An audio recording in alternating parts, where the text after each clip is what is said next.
No nii, siin on Tsükkel ja täna Eesti uudiste tierlist. Jaotame nad 5 lähtrisse, kus alumine on aktiivselt kahjulik, Facebook tier, siis on kesine, päris okei ja lõpuks loetav. Aga alustame Postimehest, mis on üleüldiselt okei väljaanne.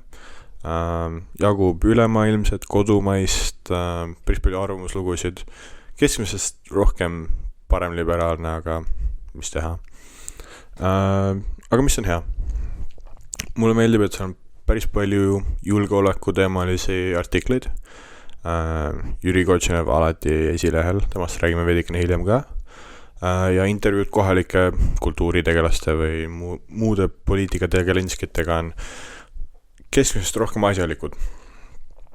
Aga võib-olla mis jätab soovida on, et väliskorrespondents on suhteliselt USA-keskne ja nende uudiste artiklite pealkirjad on nagu TikTok, Gen Z, Gen Alpha isegi, 12 asja, mida sina varem ei teadnud. Martin Ehala on üks toimetajatest.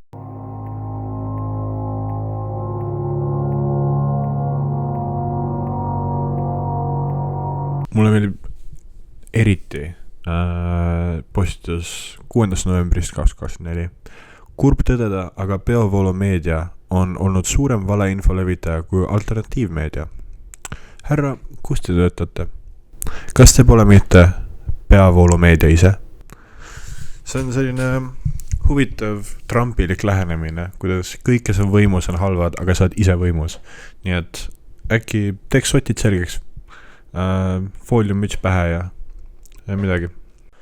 Selline siis Martin Ehala digitaalne jalajälg. Veits jäiks. Postimees üleüldiselt väldib sõna genotsiid nagu katku, sest et teadagi, Eestis on ju illegaalne kritiseerida sionistlikku režiimi. Aga kokkuvõttes ma ütleks, et Postimees on kesine väljaanne, sest et mina ei annaks neile oma eurot ja ma ei nõustu nende toimetusega. Objektiiv, kus, nagu ma enne mainisin, Jüri Kotšinev teeb veel tööd. Ma ei tea, kas temal on rohkem tunde päevas kui mul, aga ta jõuab kirjutada iga päev Postimehes, jõuab kirjutada Objektiivis ja veel mingit pläma ajada. Aga Objektiiv on, kus tema saab särada, sest seal ta saab olla tõesti mask-off moment, sest teadagi Objektiiv on koht, kus sõna on vaba ja repressiivsed toimetused nagu Postimehes lihtsalt ei luba tal kirjutada, mis tegelikult toimub Eesti riigis. Sest tema sõnul on tuleval Euroopasse normaalsuse renessants, mida ajandab siis Trump. Ma ei tea, kas see on Orbani LGBTQ+ keelud või general mingi Kremli-meelne maailmavaade. Poole inimesed soiavad, eks. Et see saa nagu lõputult ka mingi emotsionaalse argumendiga, et meil peab siin tornis olema sinimustvalge, eks ole. Mis siis, et selle sinimustvalge all sa tegeled nagu inimeste ahistamise ja kiusamise ja mahasurumisega, eks? Ma ei tea. Muideks see, mida Objektiiv tihti kasutab Palestiina-poolsete protestijate puhul, ehk nad on antisemiidid. Ma ei tea, kas Orbanil on väga hea taust sellega. Ma ei tea, mingid artiklid siin sellest suur probleem. Aga võib-olla see on lihtsalt sõimusõna neile, kes neile ei meeldi. Igatahes, Objektiiv on nagu Eesti kodukootud Fox News. The green M&M, you will notice, is no longer wearing sexy boots. Kus leiab igasugust ajakirjandusliku hõnguga meedia sisu, mis kritiseerib vasakpoolset süvariiki. Ainult 24/7 uudiste tsükkel ei ole neile jõudnud, aga vaesel Varrol pole lihtsalt aega olnud, et stuudios istuda iga jumala päev. Vahepeal tuleb Riigikogus ka käima. Öösel, sa teed nalja või? Aga mis sa irvitad mulle näkku? Aga jällegi, väga USA-keskne sisu, seekord ultrafookuses on lihtsalt Donald Trump ja tema ülistamine. Veidikene bootlicker vibe on. Aga siin on ka asju, mis mulle meeldib põhimõtte pärast. Väga konkreetne sisu. Nad ei häma. Iga artikkel sa tead, mida nad arvavad. Neil ei ole mitte ühtegi artiklit, mis võiks olla vähegi selline erapooletu või selle hõngega. Ja mis mulle meeldib see loode, abordivastane loode, mis hõljub seal lihtsalt vaikselt omas mullis. See mulle väga meeldib. Ja siis ka ilus eesti keel, mida nad kasutavad. Teie erakond visatakse teenitult Eesti poliitika ajaloo prügikasti ning kadunekest mäetatakse veel pikalt oma lapsekaru provokatsioonide, Johanna-Maria Lehtme varastamiste ja afääride ja johhaidi eurokankaanidega süvariigi projektipartei kõige nürimeelse näitama. Okei, ma ei tea, mida see tähendas, aga kõlas ilusti. Ja neil on veel TikToki kanal ka, mis minu meelest on puudulik Eesti meediamaastukil, on uudiste TikTokid. Aga vaatame korraks.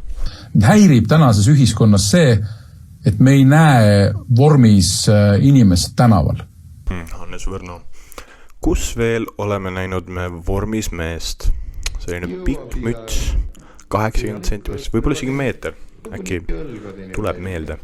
Ma arvan ka, meil on vaja rohkem vormis mehi tänavatel. Aga nali naljaks aktiivselt kahjulik. Võtame ette mõne tõsisemalt võetava uudistevoo. Delfi. Mulle üldse meeldib Delfi. See on tõsiselt võetav ajakirjandus, kus on kriitikat, aga ei ole liiga arvamuslugu. Kannatab lugeda, ma ütleks. Paneme plussid miinused ritta. Mulle meeldib, mida teeb nende Eesti Päevalehe osa ja teiseks veel üllatavalt Maaleht. Maaleht on kõige parim töötõstja. Viimati ma lugesin sealt artiklit, kuidas Eesti korraldab kündmise maailmameistrivõistlused. Paneme siia klipi kündmisest.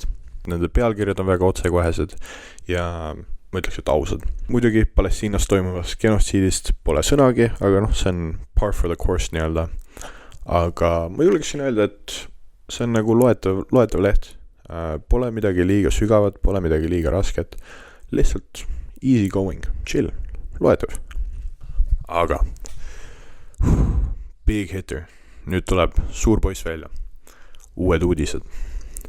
See on üks mul lemmikuid väljaandeid. Siin tehakse tõelist ajakirjandus, kus on hoolekalt läbi mõeldud kriitilised arvamused mängus. Artiklid nagu ministri hakates Joller peab suurt osa meie rahvast lolliks. Ma võiksin lugeda seda iga päev. Erinevalt Delfist, nad kasutavad päris fotosid. Muidugi sellega on väike kiiks, kus opositsioonipoliitikutest kasutatakse kõige koledamaid pilte, mis eksisteerib. See on just ülimalt naljakas. Alati on keegi keset aevastamist või mingi veidra nurga alt pildistatud, et oleks nagu owned. Ja mulle meeldib ka, kui palju nad räägivad sõnavabaduse puudumisest, kuigi nad ajavad paska 24/7. Aga ma arvan, et see tuleb lihtsalt sellepärast, et nad enam ei saa väga vabalt rassipõhiseid solvanguid loopida välja. Ja loen religios. Õhtuleht, Facebook tiir. Ma ei tea, kes seda veel loeb. Nende tiraaž on ikka veel 30 000, kuigi ma ei tea, kes need on. Võib-olla need on need samad inimesed, kes tellivad endale telekava veel. Tere tulemast aastasse 2025. Ja võib-olla lõpetamiseks siis minu enda lemmik, ainus, mida mina igapäevaselt loen, RR. Aga see muidugi ei tähenda, et see on perfektne või laitmatu, kindlasti mitte see väga kaugel sellest. Mis mulle meeldib? Seal puudub träna, mingi sisulooming või 12 asja, mida sa pead tegema, et olla salese suvi või mingi, ma ei tea, tiirlist, et millised kutsikad on kõige toredamad. Nii-öelda tõsised uudised, mitte järjekordne maskisaate analüüs. Ja siis veel viimaseks mulle meeldivad nende intervjuud, sest ma arvan, nende intervjueerid on päris tipptasemel ja küsivad õigeid küsimusi.